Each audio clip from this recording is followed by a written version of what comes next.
Djibouti, negara kecil yang terletak di pesisir timur Afrika, adalah sebuah mozaik budaya yang memadukan pengaruh Afrika, Arab, dan Perancis. Meskipun luas wilayahnya tidak besar, kehidupan sehari-hari masyarakat Djibouti penuh warna dan syarat nilai tradisi yang diwariskan turun-temurun. Di ibu kota, kota Djibouti, kehidupan masyarakat berjalan dalam ritme yang seimbang antara modernitas dan adat lama. Pasar tradisional Souk menjadi pusat interaksi sosial. Di sana, aroma rempah seperti kapulaga, cengkeh, dan kayu manis bercampur dengan wangi kopi khas, Bunna, yang diseduh perlahan. Minum kopi bukan sekadar rutinitas, tetapi bagian dari budaya menjamu tamu dan membangun persahabatan. Kehidupan masyarakat Djibouti banyak diwarnai oleh budaya nomaden, terutama di daerah pedalaman.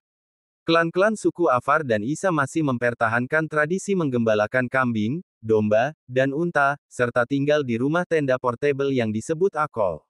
Mobilitas ini mengikuti ketersediaan air dan padang rumput, mengingat sebagian besar wilayah Djibouti adalah gurun dan semi-gurun. Adat istiadat Djibouti kental dengan nilai kebersamaan dan penghormatan terhadap orang tua. Perkawinan biasanya menjadi pesta besar yang dirayakan berhari-hari, lengkap dengan musik tradisional, tarian bara, dan nyanyian rakyat. Para wanita sering mengenakan busana berwarna cerah dengan hiasan kepala dan perhiasan emas, sementara pria memakai kain panjang ma'awis dan baju longgar yang nyaman di iklim panas. Tradisi keagamaan Islam juga sangat memengaruhi kehidupan sehari-hari. Waktu salat menjadi pengatur ritme harian, dan bulan Ramadan dirayakan dengan penuh semangat melalui buka puasa bersama, berbagi makanan dengan tetangga, dan kegiatan amal. Meski kini Djibouti berkembang sebagai pusat perdagangan dan pelabuhan internasional, nilai-nilai budaya lama tetap dijaga. Tradisi lisan, seperti cerita rakyat dan puisi epik, masih sering disampaikan di malam hari saat keluarga berkumpul, sebagai pengikat identitas dan sejarah bersama. Djibouti adalah contoh indah bagaimana sebuah bangsa kecil mampu mempertahankan warisan budayanya sambil menyambut modernisasi. Kehidupan sehari-harinya adalah harmoni antara gurun yang keras, laut yang kaya, dan hati masyarakatnya yang hangat. Di pusat kota Djibouti, terdapat sebuah museum-museum kecil namun syarat dengan kejutan besar, Museum Nasional Djibouti. Di dalamnya, pengunjung akan menemukan koleksi fosil yang bukan hanya memikat mata, tetapi juga memancing rasa ingin tahu dan tawa. Salah satu yang paling mencuri perhatian adalah fosil ikan purba yang bentuknya menyerupai gabungan antara belut dan burung pelikan. Dengan moncong panjang melengkung dan gigi kecil yang rapat, para peneliti menjulukinya pelican eel, versi prasejarah. Banyak pengunjung yang tak bisa menahan senyum saat melihat bentuknya yang aneh, seolah dibuat oleh imajinasi seniman, bukan oleh evolusi. Tak jauh dari situ, ada fosil kura-kura raksasa dengan tempurung yang retak alami membentuk pola seperti peta dunia. Uniknya, garis-garis retakan itu menyerupai benua dan samudra, sehingga para pemandu museum kerap menyebutnya globe kura-kura. Anak-anak sering berhenti lama di depannya, mencoba menebak letak benua Afrika dan Asia di peta tempurung tersebut. Namun, daya tarik terbesar mungkin ada pada fosil mamalia laut purba yang ditemukan di perairan Teluk Tajoura. Bentuknya mirip duyung, tapi dengan sirip punggung kecil layaknya lumba-lumba. Para ilmuwan percaya makhluk ini adalah spesies transisi yang hidup jutaan tahun lalu. Fosil ini menjadi salah satu bukti penting hubungan ekosistem laut purba Djibouti dengan jalur migrasi mamalia laut di Samudra Hindia. Di sudut lain, tersimpan koleksi fosil kerang dan karang raksasa yang berasal dari masa ketika wilayah Djibouti masih berada di bawah laut. Beberapa fosil karang ini memiliki bentuk menyerupai bunga matahari atau kue tart bertingkat, membuatnya terlihat begitu fotogenik bagi para wisatawan. Bahkan, ada yang percaya bentuk-bentuk alami itu membawa keberuntungan jika disentuh. Koleksi museum ini bukan hanya memamerkan sisa-sisa masa lalu, tetapi juga menjadi jendela yang menghubungkan masyarakat Djibouti dengan sejarah alam mereka. Setiap fosil bercerita tentang kehidupan purba yang pernah menghuni daratan dan lautan di kawasan ini, kisah yang kadang aneh, kadang lucu, namun selalu memukau. Djibouti, negeri kecil di persimpangan Laut Merah dan Samudra Hindia, telah menjadi saksi pertemuan peradaban selama ribuan tahun. Dari pantai-pantai berbatu hingga gurun yang membentang seperti samudra pasir, wilayah ini dulunya adalah jalur perdagangan kuno yang menghubungkan Mesir, Arab, India, dan Afrika Timur. Kapal-kapal dagang dengan layar putihnya pernah bersandar di pelabuhan-pelabuhan kecil, membawa rempah, emas, dan cerita dari tanah jauh.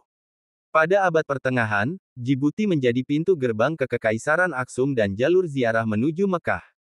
Pasar-pasar di kota pelabuhannya dipenuhi aroma kopi, kapulaga, dan dupa yang terbawa angin. Hingga kini, denyut kehidupan itu masih terasa di lorong-lorong sempit kota tua Djibouti, tempat bangunan kolonial Prancis berdiri berdampingan dengan rumah tradisional Afrika dan Arab.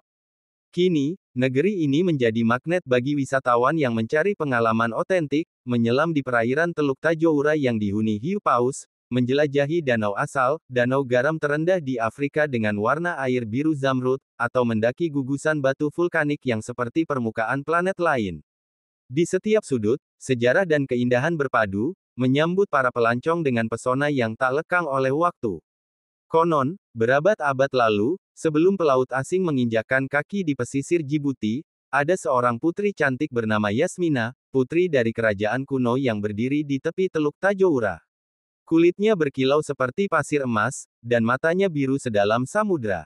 Ia dikenal bijaksana, namun juga keras kepala, terutama dalam hal melindungi rakyatnya. Suatu malam, badai dahsyat datang dari arah Laut Merah, membawa kapal-kapal asing yang berniat menaklukkan kerajaan. Ombak setinggi menara masjid menghantam pelabuhan, dan langit hitam dipenuhi kilat yang memecah kegelapan. Yasmina, yang percaya laut adalah sahabatnya, pergi ke tepi pantai dan memohon perlindungan pada roh laut yang diyakini menghuni perairan itu. Dalam kilatan petir terakhir, lautan terbelah, dan dari kedalamannya muncul sosok raksasa berbentuk hiu paus bermahkota karang. Makhluk itu berjanji akan menyelamatkan negeri, tetapi hanya dengan satu syarat, Yasmina harus menjadi bagian dari laut selamanya. Tanpa ragu, sang putri menerima. Saat fajar tiba, badai mereda, dan kapal-kapal asing hancur oleh gelombang yang tak terlihat. Namun, Yasmina tak pernah kembali. Penduduk percaya, ia kini menjadi roh penjaga Teluk Tajoura, tubuhnya menjelma menjadi air yang tenang, rambutnya berubah menjadi aliran ombak, dan matanya menjadi kilauan biru di permukaan laut. Hingga kini, para nelayan Djibouti mengatakan bahwa pada malam tertentu, jika bulan purnama memantul di Teluk Tajoura, sosok wanita berambut ombak dapat terlihat, tersenyum sambil mengawasi tanah yang pernah ia lindungi. Wisatawan yang mendengar cerita ini sering berlayar malam-malam, berharap sekilas melihat sang putri laut, sebuah legenda yang menambah magis pada negeri yang sudah indah ini. Di balik senyum hangat para pedagang pasar, pemandangan pantai yang memukau, dan riuh tawa anak-anak yang bermain di jalanan, Djibouti juga menyimpan sisi gelap yang jarang terlihat oleh para wisatawan. Seperti bayangan yang mengikuti cahaya, kisah ini adalah bagian dari kenyataan yang membentuk wajah negeri tersebut. Di kota-kota besar, terutama di pusat ibu kota, kemiskinan masih menjadi luka yang sulit sembuh. Banyak keluarga tinggal di gubuk seng di pinggiran kota, bertahan hidup dari pekerjaan kasar atau perdagangan kecil yang kadang tak cukup untuk membeli makanan sehari-hari. Anak-anak, alih-alih duduk di bangku sekolah, sering terlihat membantu orang tua mereka menjual barang di pinggir jalan atau bahkan mengemis di sudut-sudut pasar. Masalah lain yang membayangi adalah pengangguran dan ketergantungan ekonomi pada sektor tertentu. Sebagian warga terjebak dalam lingkaran sulit, tanpa pendidikan memadai, sulit mendapatkan pekerjaan, tanpa pekerjaan, sulit membiayai pendidikan. Situasi ini diperparah oleh harga kebutuhan pokok yang tinggi akibat sebagian besar barang harus diimpor. Djibouti juga dikenal sebagai titik transit bagi jalur migrasi ilegal dari negara-negara tetangga seperti Ethiopia dan Somalia. Banyak migran yang melewati gurun Djibouti dengan harapan mencapai Yaman atau Arab Saudi, namun perjalanan ini sering berakhir tragis. Ada yang terjebak di gurun tanpa air, ada pula yang menjadi korban perdagangan manusia. Fenomena ini menciptakan masalah sosial tambahan, termasuk peningkatan tindak kriminal dan ketegangan di komunitas lokal. Di sisi lain, penggunaan narkotika ringan seperti hat, daun yang dikunyah untuk efek stimulan, sudah menjadi bagian dari keseharian sebagian masyarakat. Meskipun dianggap tradisi oleh sebagian orang, konsumsi berlebihan hat dapat menguras keuangan keluarga dan memicu masalah kesehatan serta sosial. Meski pemerintah dan organisasi internasional berupaya menangani masalah-masalah ini, realitas di lapangan menunjukkan bahwa perubahan berjalan lambat. Sisi gelap ini jarang masuk brosur wisata, namun menjadi cerita penting bagi siapapun yang ingin memahami Djibouti secara utuh, sebuah negeri yang memadukan cahaya keindahan dan bayangan tantangan dalam satu lanskap kehidupan.